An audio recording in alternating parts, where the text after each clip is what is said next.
जय माता दी, जय मां कामाख्या, मां भगवती जगत जननी, आद्य शक्ति भवानी, अल्हादिनी शक्ति, कष्ट निवारिणी, दुख निवारिणी, महिषासुर मर्दनी, चंडमुंड नाशिनी, सिंह वाहिनी, क्लेश नाशिनी, पाप नाशिनी, दुरितापहारिणी, शत्रु संग विदारिणी। आप सबको सुखी रखे, स्वस्थ रखे, प्रसन्न रखे। देवराधा ट्रस्ट सत्यवाणी चैनल से आप धर्म से संबंधित ज्ञान सुन रहे हैं, जिसमें आपको सुख कैसे प्राप्त हो, समृद्धि कैसे प्राप्त हो, परेशानी कैसे कम हो, पितृदोष कैसे कम हो और पापों का नाश कैसे हो। बहुत से व्यक्ति पिछले जन्म के कर्म के अनुसार पाप कर्म करके आते हैं, तो इस जन्म में भयंकर कष्ट सहन करते हैं। पढ़ाई लिखाई भी बड़ी मुश्किल से होती है, पढ़ाई लिखाई हो गई तो उसका फल नहीं मिलता है, विवाह नहीं होता है, विवाह हो जाता तो बच्चे पैदा नहीं होते हैं, बच्चे पैदा हो गए तो बच्चे शत्रु जैसा व्यवहार करते हैं, अपंग बच्चे, विकलांग बच्चे पैदा हो जाते हैं, और बच्चे हो भी गए तो फिर बच्चों की शादी नहीं होती है। ये सब पाप कर्मों का फल होता है। तो यदि कोई भी मनुष्य, चाहे स्त्री हो या पुरुष हो, यदि पाप कर्मों का नाश करना चाहता हो, अपने पिछले जन्म के पाप कर्मों का और इस जन्म के भी पाप कर्मों का नाश करना चाहता हो, तो उस मनुष्य को ये देवशयनी एकादशी से लेकर के देव उठनी एकादशी तक उसे फलाहारी पर रहना चाहिए, अन्न का त्याग कर देना चाहिए, चप्पल जूते धारण नहीं करना चाहिए, कंबल के ऊपर सोना चाहिए, स्त्री से दूर रहना चाहिए, और यहां तक कि इन 4 महीनों में ज्यादा से ज्यादा ईश्वर का स्मरण करना चाहिए, क्योंकि ये 4 महीने श्री हरि विष्णु शेषनाग की शैया पर पाताल लोक में राजा बलि के यहां पर चले जाते हैं, ऐसा कहा जाता है। तो इन 4 महीनों में सृष्टि का जो संचालन है वह शिवजी करते हैं, भोलेनाथ करते हैं। तो इन 4 महीनों में भोलेनाथ की पूजा करना चाहिए, श्री हरि विष्णु की पूजा करना चाहिए, लक्ष्मी जी की पूजा करना चाहिए, तो उसके पापों का नाश होगा ही होगा। तो देव शयनी एकादशी से लेकर के देव उठनी एकादशी तक इन 4 महीने में जो मनुष्य एक ही स्थान पर रह करके, किसी तीर्थ स्थान पर रह करके, किसी मंदिर में रह करके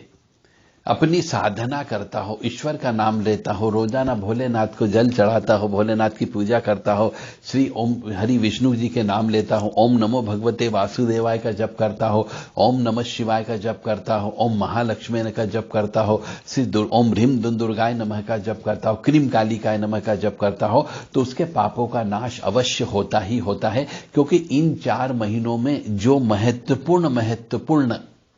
त्योहार होते वो इन 4 महीने में ही आते हैं,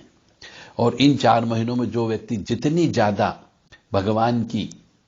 आराधना करता है, तपस्या करता है, त्याग करता है, उसको उतने ही पिछले जन्म के कर्म के अनुसार पापों का नाश होता है। तो सर्वप्रथम पहले तो इस मनुष्य को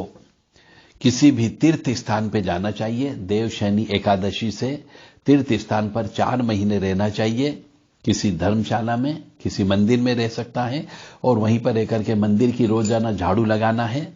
मंदिर के अंदर साफ सफाई करना है, दिया बत्ती करना है, मंदिर में जो भी अपनों से बन पड़े शारीरिक श्रम अवश्य करें, और साथ साथ भगवान का स्मरण भी करता रहे।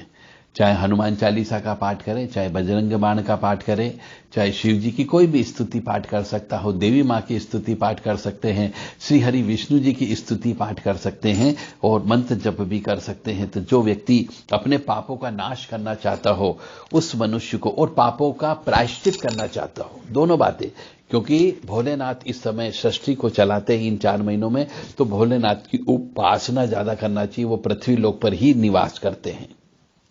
भोलेनाथ को रोजाना दूध, दही, शहद, शक्कर, बेलपत्री वगैरह चढ़ाना चाहिए, भोलेनाथ की मंदिर की सेवा करना चाहिए, झाड़ू लगाना चाहिए, साफ सफाई कराना चाहिए, और अपनी जितनी हो सके अपने शरीर से उतना शारीरिक श्रम भोलेनाथ के निमित्त अवश्य करें, मंदिर में अवश्य करें। तो निश्चित तौर से दरिद्रता का भी नाश होगा, पाप कर्मों का नाश हो जाएगा, और अंततः आपको सुख की प्राप्ति अवश्य होगी। परंतु आप मेहनत करना नहीं चाहते हो ना, आप ये पूजा पाठ करना ही नहीं चाहते क्योंकि आपको विश्वास नहीं है ईश्वर के ऊपर, आपका समर्पण भाव नहीं है, आप में त्याग की भावना नहीं है, और नहीं आपके माता पिता ने आपको ऐसा सिखाया, तो आप ऐसा करोगे भी नहीं। चाहे कष्ट भोग लोगे जीवन में, आत्महत्या करने की सोच लोगे और आत्महत्या कर भी डालोगे।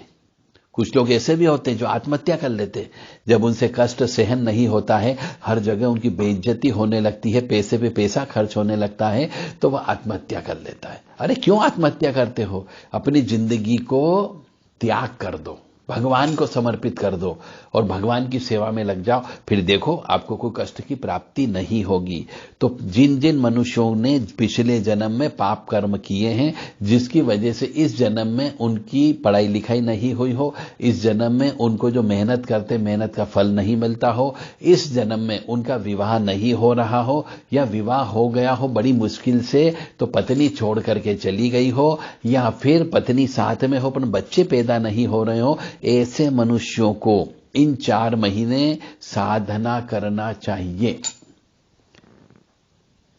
किसी मंदिर में सेवा करना चाहिए। चलो मंदिर में नहीं रह सकता हो, अपने घर पे रह ले, परंतु स्त्री से दूर रहना है। रोजाना मंदिर में जाकर के झाड़ू पोंछा लगाना है, मंदिर में सेवा करना है, दिया बत्ती करना है। मंदिर में जो भी सेवा अपनों से बन पड़े वो सेवा आप करिए। यदि आपके पास धन हो तो धन से भी सेवा करिए, मन से भी करिए और तन से भी सेवा करिए। और उपवास रखना है 4 महीने, फलाहारी खाना है, दूध का सेवन बिल्कुल भी नहीं करना है, अन्न का सेवन बिल्कुल भी नहीं करना है, दूध से बने हुए पदार्थ का भी आपको सेवन नहीं करना है, ये भी मान करके चलें।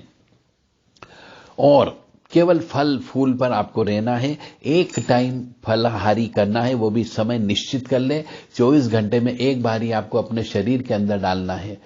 और ब्रह्म मुहूर्त में आपको उठना है, जल्दी उठ करके स्नान ध्यान करके आपको जप तप में लग जाना है। दिन और रात का जो मिलन होता है सुबह का, और शाम का जो दिन और रात का मिलन होता है, उस समय पे आपको जप तप और दिया बत्ती करना ही करना है। तो आपके पिछले जन्म के कर्म के अनुसार पापों का नाश हो सकता है। क्योंकि इन 4 महीनों में सबसे ज्यादा